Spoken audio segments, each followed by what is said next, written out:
Hello everyone, Jeddah10 aka Jed from Snomie.com here, and this is the Snomie mailbag. So it's not so much about the snowboard footage as it is about your snowboard questions and general questions about Snomie and my answers to them. So let's get into it.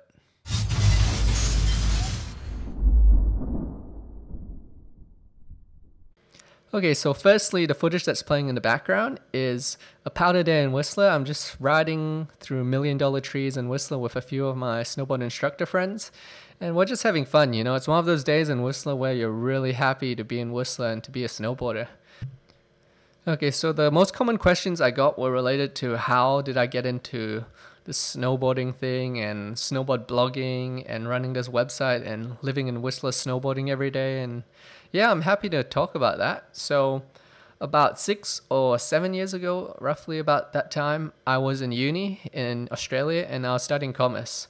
So I was just your average uni student, just going through the paces, and you know what? It wasn't really clicking. For me, like, in uni, you're meant to be preparing for the job that you're going to be doing or the job that you'd like to be doing for your future, right? And I couldn't find that job. I was thinking about advertising because I do enjoy marketing and business to some extent, but it just wasn't really clicking for me. I couldn't picture myself going to this desk job every day for the rest of my life and doing the 9 to 5. And for me, if I was going to do something, I wanted it to be something I was really excited to be doing, and it just wasn't what I was doing. So I tried a bunch of other uni courses, tried all sorts of things, nothing clicked. And I just pretty much resigned myself to the fact that, you know what, I guess this is it. You just gotta do it. There's nothing else to do, really. I mean, you just gotta become your average uni student, graduate, get your job in advertising like you want to, and go from there. But yeah, my housemate came up to me one day and said, "Hey man, you want to go snowboarding?" And I said, yeah, I do. So we went snowboarding and something clicked. I had more fun and enjoyed myself. And you know those times in life when it just clicks? You just feel, you know, this is right, this is it. Well, it felt more right than anything I've ever done, basically. So at that point, I knew it was something special, but I didn't really know what to make of it. So I went back after snowboarding. We were back in uni and I just couldn't stop thinking about snowboarding. You know, it was literally weeks would pass and all I could think about was, man, I kind of want to go snowboarding again. That was amazing. I want to go back.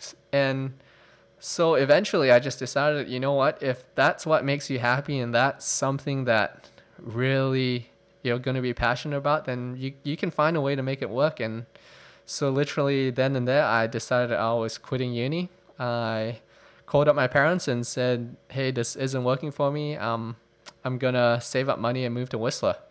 And surprisingly, they were really cool about it. I have cool parents like that. But yeah, and so I saved up money, moved to Whistler. My parents were 100% behind me, and that was basically how I ended up in Whistler. And from there, I guess for a while I wanted to be a pro snowboarder. I figured they get to snowboard every day, right? So that's what I decided to do. I took a lot of training. I paid a lot of money for snowboard coaching, and I was actually doing pretty good. I advanced pretty fast, but the more I did, the more I got better, and the closer I got to actually being able to get to the level I wanted to be, to do competitions and that sort of thing, the more I realized that I don't really want to have the snowboard pro life. Like, they have to snowboard when people tell them they can snowboard. They have to follow these set schedules of when they can and can't snowboard. And for me, I just wanted to be able to snowboard. It's like the footage that's playing in the background. I just want to be able to snowboard. You know, it's days like these that I just want to be able to go out, strap my board in, and go riding and not think about anything else. And the more I learned about pro snowboarding, the more I found out that you don't get to do that as a pro snowboarder. You have to listen to your sponsors. You have to work to keep sponsors happy. And the better you get as a pro snowboarder, the less time you actually have to snowboard, which is weird but true. And so I guess I just decided that I didn't want to be a pro snowboarder. You know, I wanted to be able to snowboard as much as I wanted, when I wanted, and not being told what kind of snowboarding I had to do.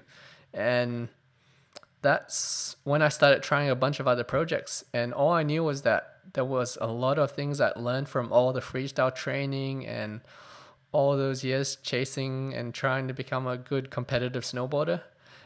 And that's basically how Snomie.com started. I started blogging and putting things I knew about snowboarding on a blog, and we grew from there, really. So that's how Snomie.com came to be. The whole journey has just been me doing what I loved and what I was good at, which is snowboarding, and it's worked out pretty well for me so far. So one more thing before you go, here's my free snowboard gear guide that I created for my readers at Snomie.com. It'll teach you how to pick the perfect snowboard setup that's right for you. So it'll take you through sizing your snowboard, which snowboard's best for you, what bindings should you choose, how to choose boots that won't make your feet hurt, how to choose the right helmet, and a whole lot more. So if you want this free guide, here's your chance to grab it.